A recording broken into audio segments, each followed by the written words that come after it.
औज़ुबिल्लाहिमिनश्शैतानिर्रजीम बिस्मिल्लाहिर्रहमानिर्रहीम। Dear student अस्सलाम वालेकुम।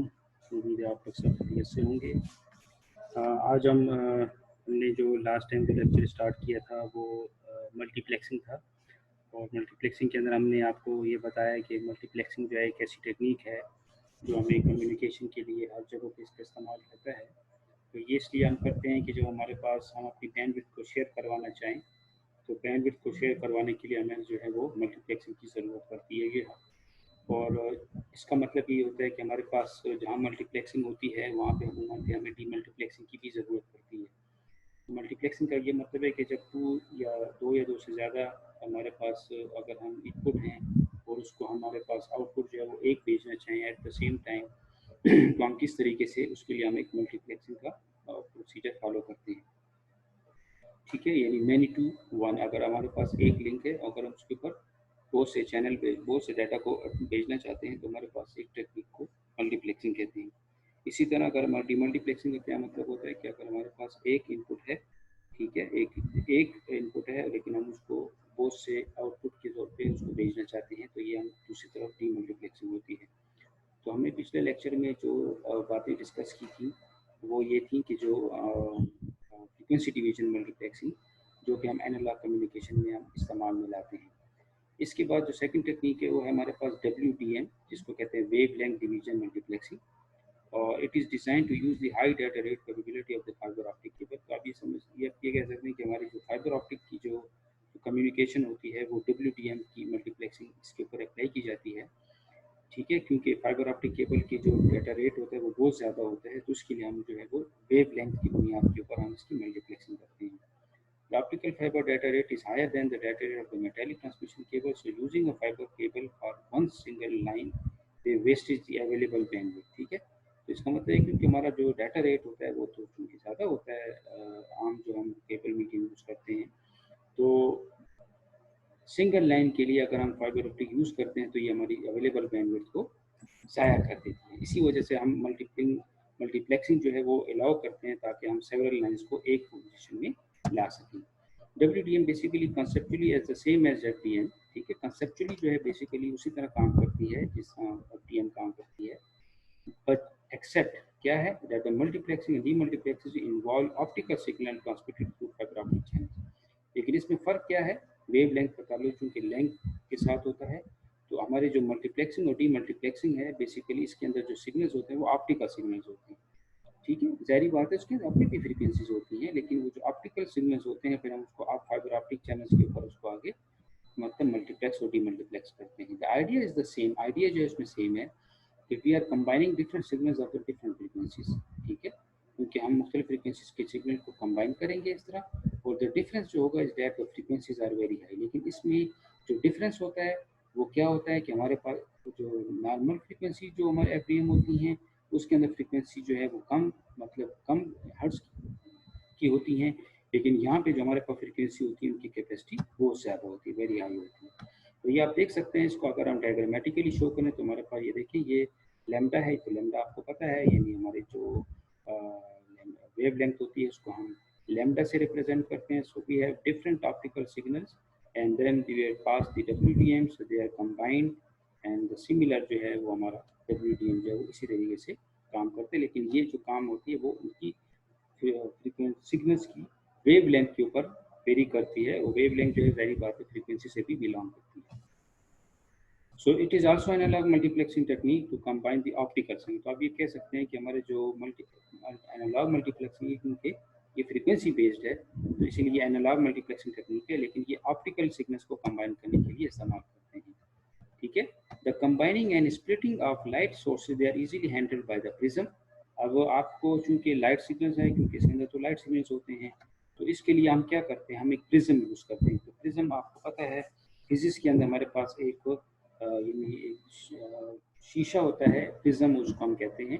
ठीक है, जो हमारे लिए मल्टीपल चीज़ों को काम करती है। ये जिस तरह आप ये देख रहे हैं तो ये प्रिज्म होती है जो हम यूज़ करते हैं क्योंकि यहाँ पे रह नहीं है तो प्रिज्म का डिटेल तो अब मैं बता देता हूँ आपको। द प्रिज्म क्या करती है, it bends the beam of light based on the angle of incidence and the frequency. ठीक है, जिस तरह हम आपको पता होगा फिजिक्स के अंदर आप लोगों ने पढ़ी भी होंगी, प्रिज्म की एप्लीकेशन भी पढ़ी होंगी। तो क्या करती है बेसिकली, क्या करते हैं हम, उसकी जो प्रिज्म पे जो लाइट आती है तो उसके एंगल ऑफ इंसिडेंस पे डिपेंड करते हैं और फ्रीक्वेंसी के मुताबिक जो है वो प्रिज्म जो है वो आपकी जो बीम ऑफ लाइट है उसको यानी बेंड करती है। So using this technique, the multiplexer can be made to combine several input beams of the light, each containing a narrow band of the frequencies, into one output beam of the wider band of the frequencies. Similarly, a demultiplexer can also be made to reverse the process. इसी तरह मतलब prism जो है यानी इसका जो multiplexer होता है बेसिकली वो बनाया जाता है विद द हेल्प ऑफ, उसको हैंडल किया जाता है with the help of prism. ठीक है, तो प्रिज्म क्या करते हैं, ये देखें आपके पास जो है यहाँ पे मुख्तलिफ फ्रीक्वेंसी की वेव लेंथ की आपके पास इसमें पड़ रही है, उसकी हर एक अपनी अपनी एंगल ऑफ इंसिडेंस है। ठीक है, उसके मुताबिक वो डिफ्लेक्ट होती है और डिफ्लेक्शन के बाद जो है वो दूसरी तरफ तमाम चीज़ों को हम उसके लिए हैंडल करते हैं। ठीक है, इसी तरह मतलब है कि डिप्लेक्सर जो है यानी ये हमारा जो मल्टीप्लेक्सिंग और डीमल्टीप्लेक्सिंग टेक्निक है, इसके लिए बेसिकली हम प्रिज्म का कॉन्सेप्ट जो है वो यूज़ करते हैं कुछ उसके अंदर, क्योंकि ऑप्टिकल सिग्नल्स हैं तो उसके अंदर कुछ इस किस्म की प्रिज्म टाइप जो है ऑपरेटर्स इस्तेमाल होते हैं। एप्लीकेशन क्या है, हमारे पास एक नेटवर्क है, सोनेट एक नेटवर्क कहलाता है, ये नाम याद रखें, सोनेट है, हुआ तो हम आगे इसको पढ़ेंगे। सोनेट नेटवर्क जो है ये इसकी एप्लीकेशन है WDM की, in with the multiple optical fibre lines they are multiplex and demultiplex. तो सोनेट नेटवर्क के अंदर हम ये जो नेटवर्क है ये बेसिकली फाइबर ऑप्टिक बेस्ड है।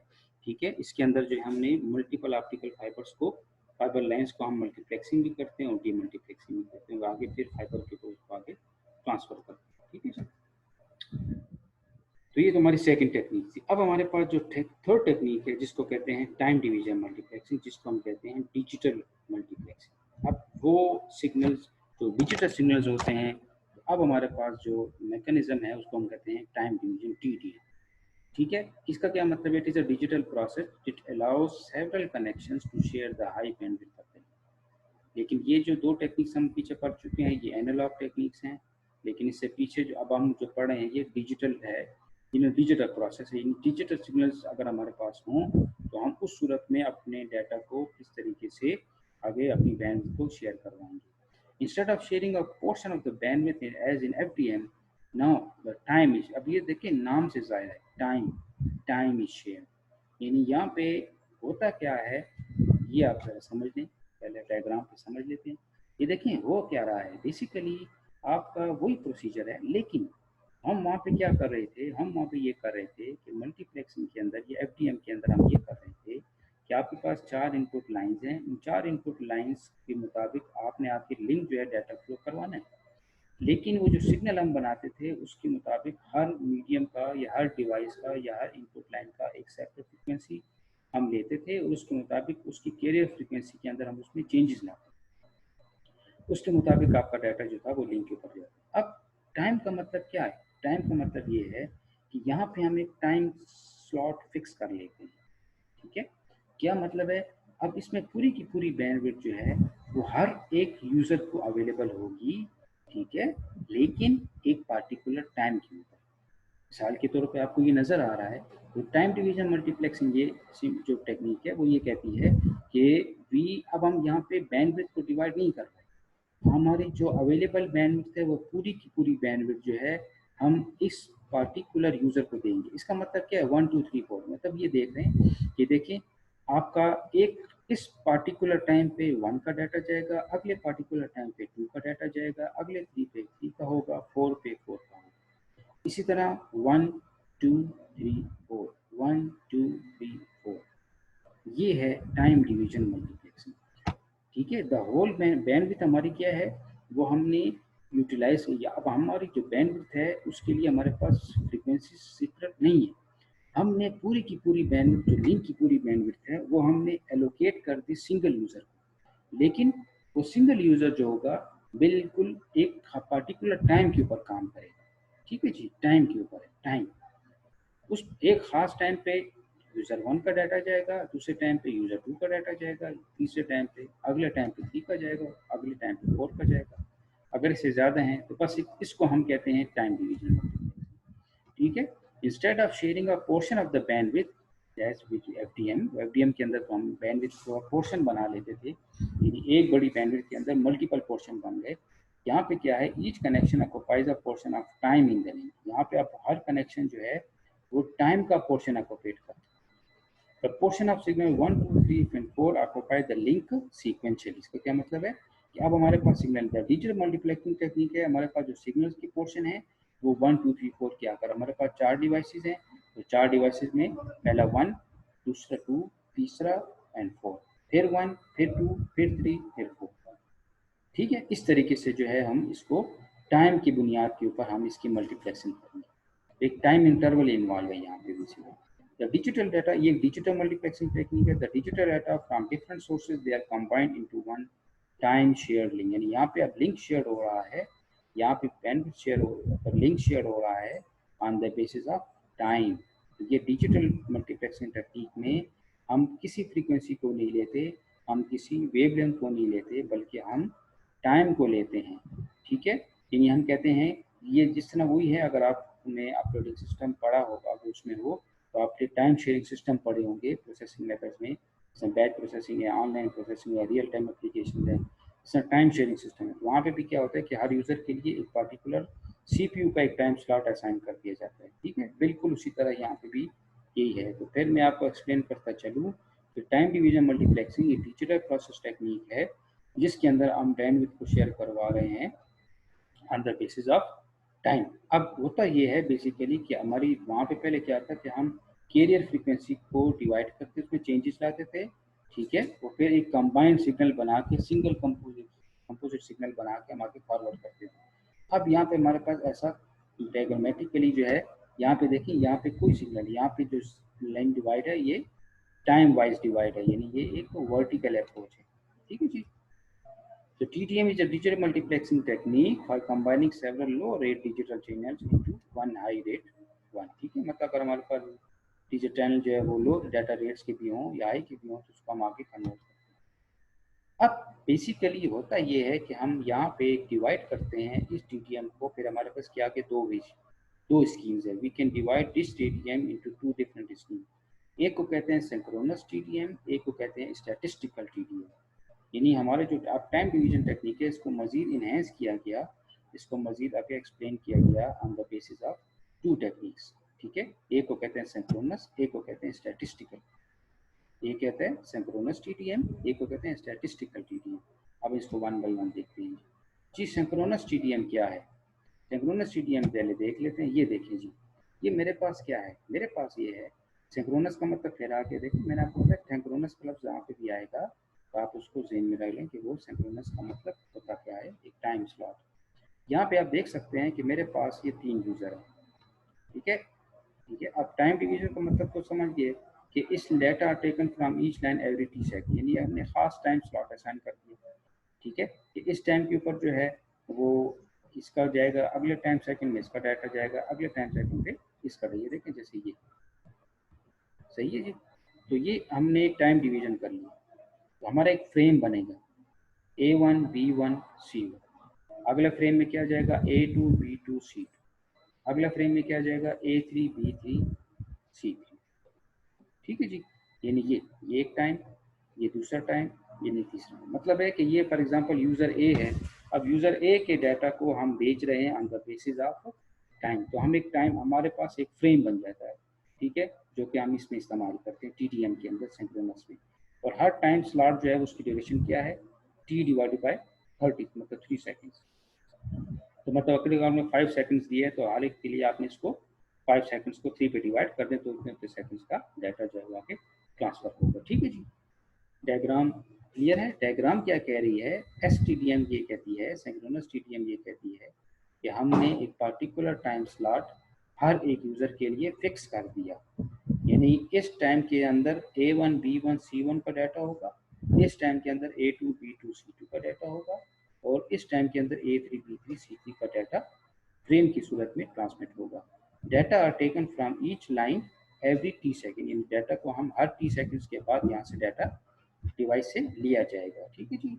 जी, सिंक्रोनस TTM क्या कहते हैं, the MUX allocates exactly the same time slot to each device at all device together whether or not the device has anything to transmit. The time slot A, for example, is assigned to device A alone and cannot be used by any other device. Each time is allocated time slot comes up, a device has the opportunity to send a portion of its data.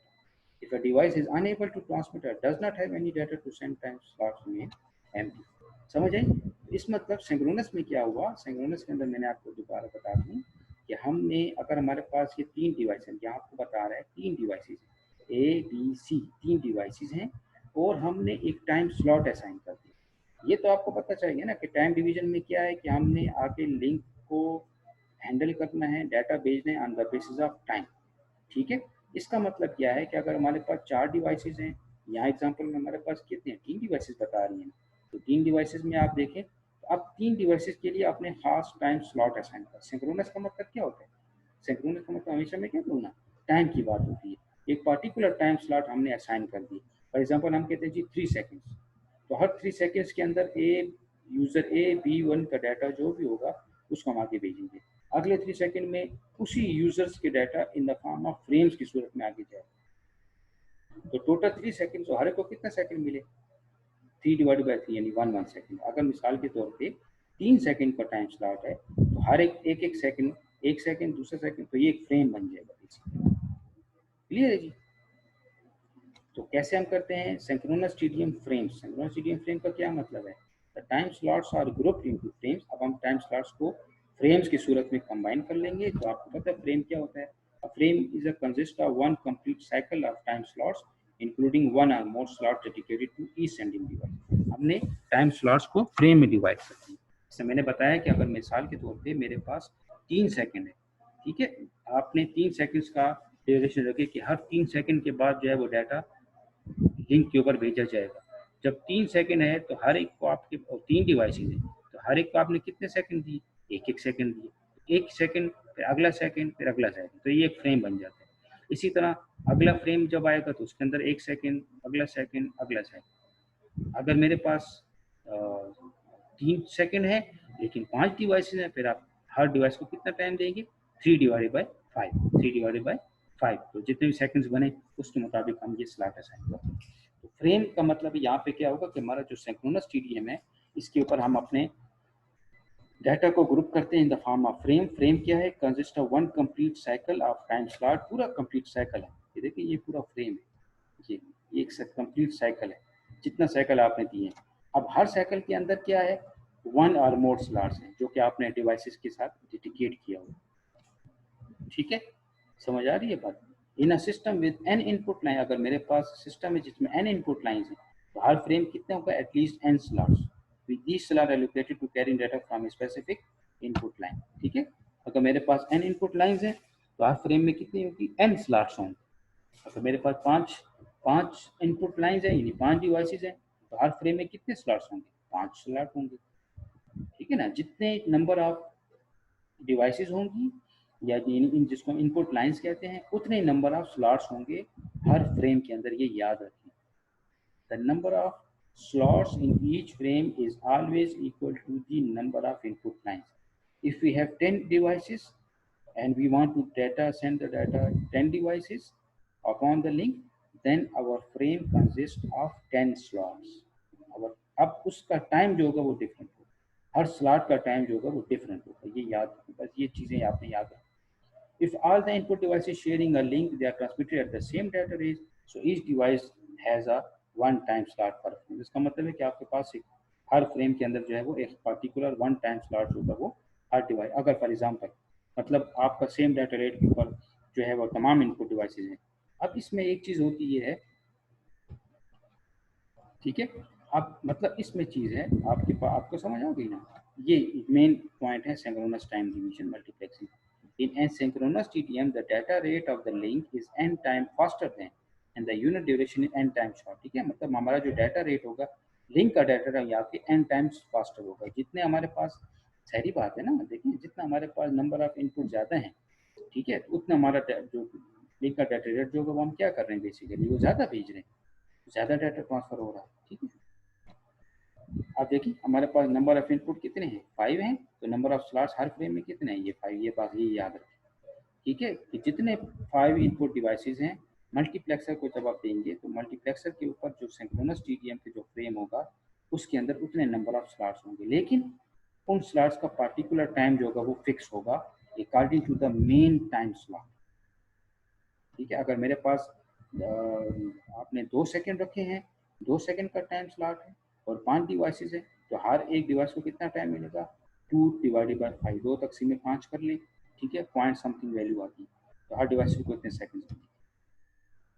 ये भी आप देख सकते हैं, मिसाल के तौर पे मेरे पास एक 1 Mbps की लिंक है, ये 1 Mbps का डाटा भेज रहा है, ये 1 Mbps का डाटा भेज रहा है, ये भी 1 Mbps का है, तो ये देखें आपके पास डिजिटल डाटा है 1 मंथ। अब देखिए ये फ्रेम देख लें, अब मेरे पास चूंकि 4 डिवाइसेस हैं तो फर्स्ट ऑफ ऑल डाटा किसका जाएगा? 1010, ये देखें 1010, फिर क्या है 1000, तो ये 1000 का फ्रेम, ये क्या है जी 1011, फिर ये है जी 1011 का फ्रेम, ये क्या है जी 1000, फिर ये 1000 है।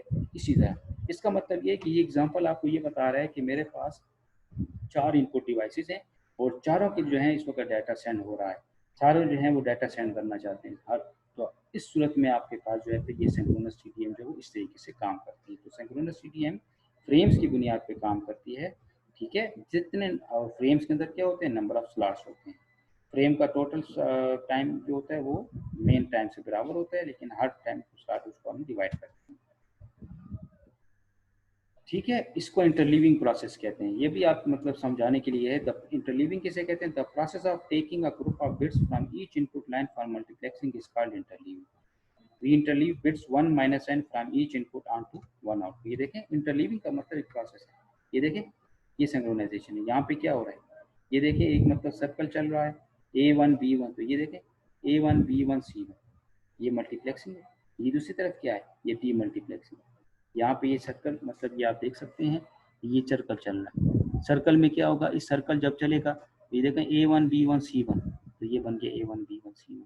फिर अगला सर्कल चलेगा काउंटर क्लॉकवाइज, तो ये बन गया A2 B2 C2, ये अगला सर्कल बन गया A2 B2 C2। ये देखें इस अगले में टाइम भी डाटा है A3 B3 C3, तो ये सर्कल मतलब एक तरह की ये एक जनरेशन है। यानी ये अगर ये पुली इस तरह चले तो एक जब पुली लेफ्ट काउंटर क्लॉकवाइज चलेगी तो आपके पास ये फ्रेम जो है वो इस तरीके से है। जब ये आपकी डी मल्टीप्लेक्सिंग, ये क्या है? D multiplexing. इसका मतलब क्या है? जब ये पुली क्लॉकवाइज चलेगी तो क्लॉकवाइज में क्या आएगा? A1 B1 C1, तो A1 का डाटा पहले जाएगा, फिर B1, फिर C1, फिर अगली जब चलेगी तो A2 B2 C2। समझ आ रही है बात? जिस ऑर्डर में आपके फ्रेम रिसीव हो रहे हैं उसी ऑर्डर में डाटा जो होगा वो आगे डिवाइसेस को ट्रांसमिट किया जा रहा हो। समझ गए? ये इसको कहते हैं इंटरलीविंग प्रोसेस। जी, सिंक्रोनाइजेशन का क्या मतलब है? अब इसको कैसे हम हैंडल करते हैं? To ensure that the receiver correctly reads the incoming bits, that is knows the incoming bit boundaries to interpret the 1 and a 0, a known bit pattern is used between the frames। अब यहाँ पे हमने चूंकि data को भी handle करवाना है तो हमने इस चीज़ की यकीन दहानी करनी है कि आपका जो रिसीवर है वो इनकमिंग बिट्स को सही तरीके से रिसीव कर रहा है कि नहीं कर रहा है। आया जो उसको पास मतलब डाटा है, उसके लिए हमारे पास क्या है? The receiver looks for the anticipated bit and starts counting bits till the end of the frame. Then it starts over again with the reception of the another known bits. These bits or bit patterns are called synchronization bits and they are part of the overhead of the transmission। ठीक है, ये उसी तरह है जिस तरह हमने ये चीजें डिस्कस की थी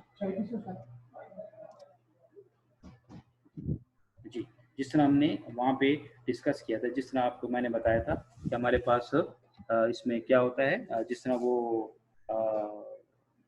हमने सीरियल ट्रांसमिशन पढ़ी थी, तो सीरियल ट्रांसमिशन की हमारे पास 2 टाइप की, एसिंक्रोनस और एक होती है सिंक्रोनस। तो एसिंक्रोनस में तो हम फ्रेम्स के अंदर स्टार्ट और स्टॉप बिट डाल देते हैं, लेकिन जब हमारे पास सिंक्रोनस आती है तो वहाँ पे तो हमारे पास एक फिक्स टाइम इंटरवल होता है, ठीक है ना जी।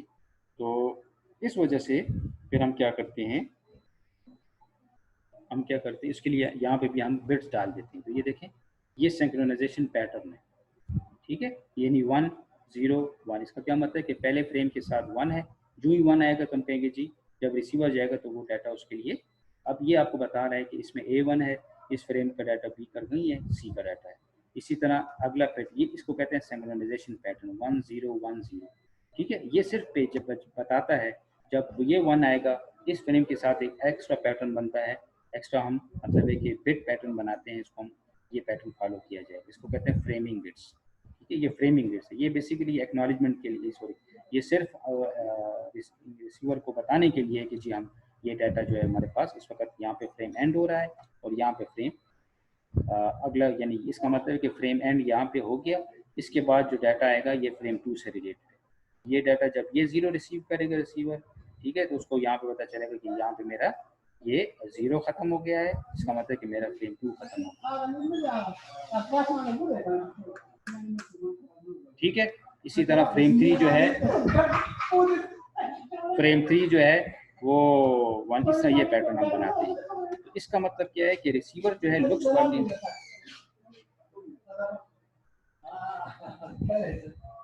ठीक है, रिसीवर जो है वो आपकी इसको हैंडल कर रहा है, ठीक है, स्टार्ट ओवर है, तो ये पूरा एक प्रोसेस होता है, मतलब ये पूरा प्रोसेस है हर फ्रेम के साथ, इसको बिट याद रखें, इसको सिंक्रोनाइजेशन बिट्स कहते हैं।